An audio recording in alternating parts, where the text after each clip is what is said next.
Usted es humanista por concepción, estadista, demócrata sin dudas, pero también ciudadano uruguayo. ¿Qué sensación, o ciudadano, o ser humano, qué sensaciones tiene cuando, por ejemplo, se encuentran restos ahora en el batallón 14? Horrible, el horror, además el horror, y uno tiene que pensar a dónde nos llevó la intolerancia. Ese es el tema, porque ¿cuál es la reflexión de eso? ¿Hubo unos malos, unos perversos? No, perdimos la libertad porque antes perdimos la tolerancia. Por eso es que a veces las posiciones maximalistas, la descalificación del adversario, el insulto, el agravio, el construir esas imágenes estereotipadas de que este es un diabólico, terminan en eso, ¿no? Porque todo es el recurso a la violencia. En paz y en democracia podemos discutir lo que se quiera. Usted rechaza la teoría de los dos demonios, esa que se instala. Mire, yo creo que esto no son teorías, son hechos. Ajá. Son hechos. Yo digo, yo no me afilio a ninguna teoría. Yo digo, los hechos son así. Ta. Entonces, ¿usted cómo explica la dictadura si saca la guerrilla del medio? No se entiende. Es decir, los militares que salieron de los cuarteles porque un día se les ocurrió. No, fue un proceso que introdujo en el país la violencia. Eran los años 60, también hay que entenderlo históricamente, porque con la mentalidad de hoy eso parece algo más delirante del error que fue. Eran los años 60, eran las brigaditas Rosos, eran los terribles, la ERP, los montoneros terribles en la Argentina, eran los hippies, era un momento de revolución, y era el efluvio de la revolución cubana. Entonces, en ese contexto, desgraciadamente, en una democracia uruguaya, donde el propio Che Guevara en el Paraninfo de la universidad, dijo, cuidado con la violencia, se sabe cuando se tira el primer tiro, no se sabe cuándo se tira el último. El Che Guevara, y dijo, ustedes acá tienen mucho para cuidar. El gobierno no comparte mis ideas, yo no comparto la del gobierno, pero estoy acá en la universidad hablando y el gobierno me ampara para hacerlo.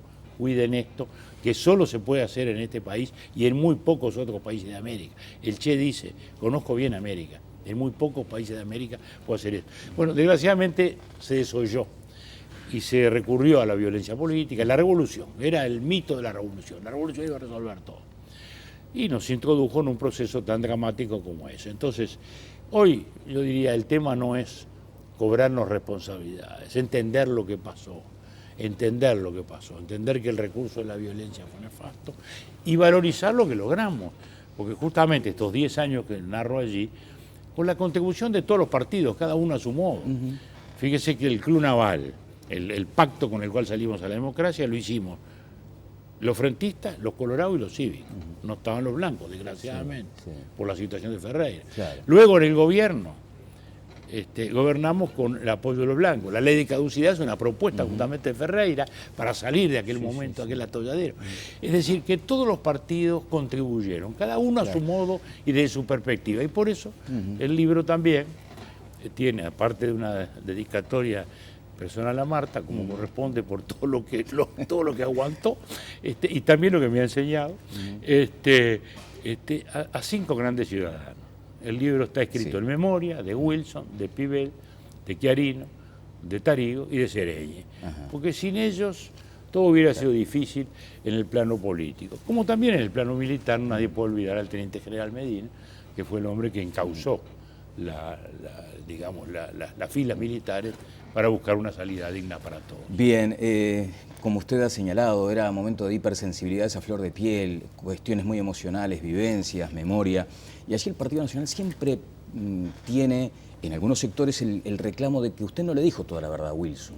No, eso no lo dice nadie, porque Wilson todo el tiempo dijo, el único que me dijo siempre la verdad fue Sanguinetti. No, eso lo ha dicho y además está el testimonio. Lo ha dicho, está escrito.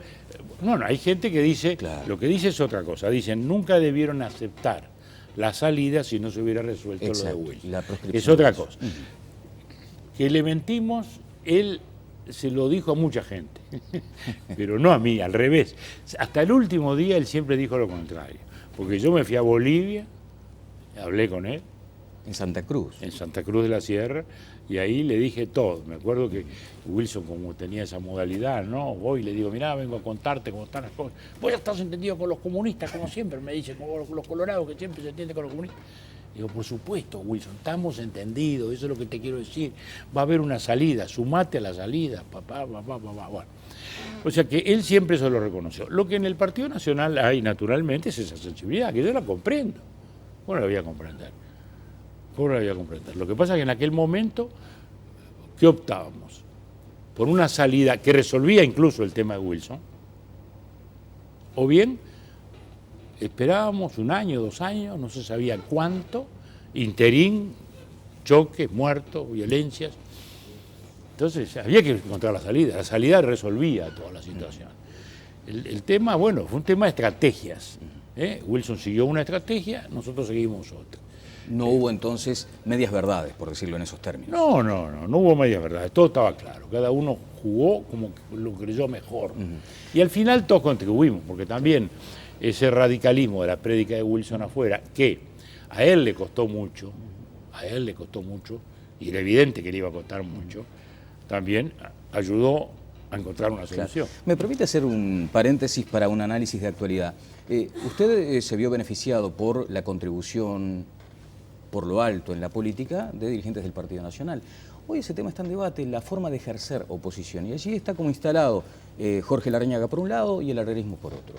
Mire, el país ha tenido modalidades diversas. En mi primer gobierno hubo lo que se llamó gobernabilidad, es decir, no hubo un acuerdo que le diera mayoría absoluta al gobierno, no lo hubo. Pero sí, lo que Wilson llamó la gobernabilidad, o sea, que era el apoyo crítico, digamos. Se apoyaban las diversas cosas. Hasta el punto apoyó el Partido Nacional, que Wilson es el que propone la ley de caducidad llegado el momento. En mi segunda presidencia fue distinto, porque ahí hicimos un acuerdo formal con el Partido Nacional, volonté presidente del directorio, y se gobernó en coalición. En el gobierno de Lacalle, que fue el que estuvo en el medio, hubo un acuerdo también para gobernar en coalición, pero luego hubo fracturas. En el medio se fue achicando, digamos, el apoyo, pero hubo colaboración. En las cosas por lo menos fundamentales. Hubo también algunos choques y diferencias. Es decir que la política es plástica, la política no es dogmática. Lo que hay que entender es que, por un lado, el gobierno tiene que tener gobernabilidad, es decir, capacidad para funcionar. Y por otro lado, la oposición tiene que ejercer su contralor también, ¿no? ¿Verdad? Porque si la oposición no logra controlar, ocurren cosas muy difíciles, que son los errores que le han cometido este gobierno. La propia mayoría absoluta, este propio gobierno le ha hecho daño. ¿Y la coyuntura actual cómo la describe, presidente? Esa mayoría, bueno, hay una mayoría hegemónica del frente, no tiene ningún problema para gobernar, puede hacer lo que quiera, tiene absoluta responsabilidad. La lástima es que, como consecuencia de leyes equivocadas, ha regalado buena parte del poder público en beneficio de las corporaciones sindicales. Entonces ahora el propio presidente Mujica es el primer sublevado contra el tema de la educación, que fue una ley que justamente hizo el gobierno anterior, el gobierno del doctor Vázquez, y que le dio un enorme peso a las corporaciones sindicales, y ahora resulta que el Frente como partido político dice yo no puedo gobernar esto. Bueno, ¿y cómo observa la oposición jugando este partido en este escenario? Bueno, en este aspecto creo que está muy bien la oposición. Ha contribuido a un primer acuerdo, que no es un acuerdo fundamental, pero es un primer acuerdo. Pero el país tiene que hacer un enorme esfuerzo en esta materia. No podemos seguir con estos rendimientos escolares, con tan pocas horas de trabajo y de estudio, con las matemáticas fallidas. No podemos seguir con esta situación. Hay que hacer un gran esfuerzo. Es decir, fue una lástima que se demonizó la reforma que hicimos nosotros en nuestra segunda presidencia, con el consejo que presidió Rama, y que fue todo un proyecto que veníamos preparando de antes, y ahora hoy se reconoce. Claro. Hoy se reconoce, pero bueno. Bueno, presidente, ningún uruguayo que se preside tal cuando hace la retrospectiva puede negar la importancia vital que tuvo aquel proceso del cambio en paz que usted llevó adelante. Quiere decir que hoy también, en ese sentido, hay como una réplica, porque la propia presentación del libro tiene figuras de todos los partidos. Sí, de todos los partidos. El vicepresidente, en definitiva, hoy no va a poder estar, pero envió una conceptuosa nota que se va a leer, muy conceptuosa. No va a estar porque tiene un acto interno, las internas predominan sobre todo. Y después está el contexto. Hoy estamos todos impactados con noticias de la Argentina. Sí, le iba a preguntar bueno, en aquel momento también, porque teníamos 2000% de inflación en la Argentina, 3000% llegó en Brasil, y había que mantener parado aquí el país con estabilidad. en medio de aquel concierto, ¿no? O desconcierto.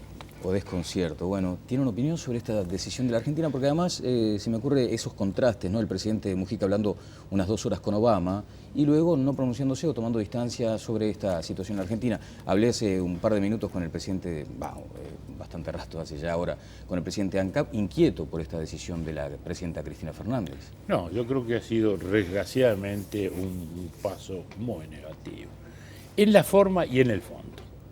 Primero la forma, que todas las cosas importan, ¿no? Bueno, un país tiene derecho a tener la política energética que desee, pero si ese mismo país incorporó a capitales privados nacionales, cosa que hizo el presidente Kirchner con el grupo Espenazi, si ese mismo país, ese mismo Estado privatizó antes y buscó socios extranjeros, en este caso Repsol, ese mismo Estado no puede un día decir, pegar un carpetazo y se van todos para afuera. Porque formalmente es una barbaridad. En un Estado de Derecho todo eso se puede negociar, se puede discutir, siempre habrá soluciones buenas o malas. En segundo lugar, creo que en el fondo también es un gravísimo error. La Argentina ha equivocado toda su política energética por el populismo. ¿Por qué? Bueno, porque ha tenido una política tarifaria de regalar los combustibles. Nosotros que los pagamos bien caros, todos los días protestamos, pero también ese es el precio de nuestra estabilidad. Bueno, entonces la Argentina vendía barato, está todo fantástico, pero el resultado, las empresas estaban hasta aquí, se invirtió poco, y la Argentina, que está arriba el petróleo y arriba el gas, está importando, este año se esperan de $1.000 millones de petróleo y de gas que tiene que importar. ¿Usted se acuerda que hicimos hasta un gasoducto para traer el gas de la Argentina? Porque se suponía que iba a sobrar. Seguro, no se invirtió y ahora están. Y ahora el problema es ese. ¿Con qué dinero la Argentina? Primero va a pagar la indemnización, porque una expropiación no es una confiscación. Sí. Superior a los $1.000 millones según se ha anunciado, ¿no? Superior a los $1.000 millones en principio. No, muchísimo más. Estamos hablando de, yo diría que no menos de $15.000 millones. Una barbaridad va a ser. Y en segundo lugar, ¿de dónde va a salir la plata? Para invertir en la extracción de petróleo que le permita superar el desabastecimiento actual. O sea que yo creo que es una medida muy peligrosa, muy preocupante y que bueno, ojalá se pueda reenderezar. Bien, tiene razón con esto de las cifras, es verdad, acabo de leer algo más allá de los 12, $15.000 millones. Bueno, le quiero agradecer estos minutos valiosísimos, justamente gracias. Además en este día donde también presenta quiero la decirle Reconquista. Que hoy el acto va a ser en el Radisson Plaza, a las 19:30, que quiera concurrir abierta. Puede hacerlo, especialmente los jóvenes, que son los que me preocupan más. Esos 150.000, ahora no, pero en aquel momento esta misma casa, ¿no? Con aquel debate que usted recuerda con tanto cariño, 150.000 jóvenes que votaban por primera vez, vieron en Canal 4 aquel debate tan intenso. Fue un asombro. Claro. Aquel debate en Canal 4 fue un asombro.